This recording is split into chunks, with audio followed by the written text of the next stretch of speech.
ఏది అయినా చెయ్యి ఆచి చికెన్ మసాలా. ఆచి చికెన్ మసాలా. మూలపేట పోర్ట్ కోసం అదనంగా 1 ఎకరా తీసుకున్న ఊరుకునేది లేదంటూ హెచ్చరించారు ఏపీ శాసనసభ మాజీ స్పీకర్ తమ్మినేని సీతారాం. ప్రాణాలు పోయినా సరే భూసేకరణ జరగనివ్వమని చెప్పారు. తమ పోరాటం ఎలా ఉంటుందో చూపిస్తామని చెప్తున్నారు తమ్మినేని సీతారాం. మీరు 25,000 ఎకరాలు అక్వైజిషన్ చేస్తా ఉంటే పేక తెగి పడినా కానీ మేము అలౌ చెయ్యం. చూస్తారా, మళ్ళొకసారి కాకరాపల్లి వడ్డితండ్ర ఉద్యమాన్ని గుర్తుకు తెస్తారా? ఈవేళ ఇచ్చినటువంటి భూములు చాలు, మీరు 1 సెంటు కూడా తీసుకోవడానికి వీల్లేదు.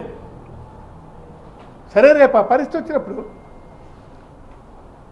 రైట్, తప్పేదేముంది? మరో ఉద్యమ బాటకి శ్రీకారం చుడతాం. అది పోరాటాలు పురిటిగడ్డ,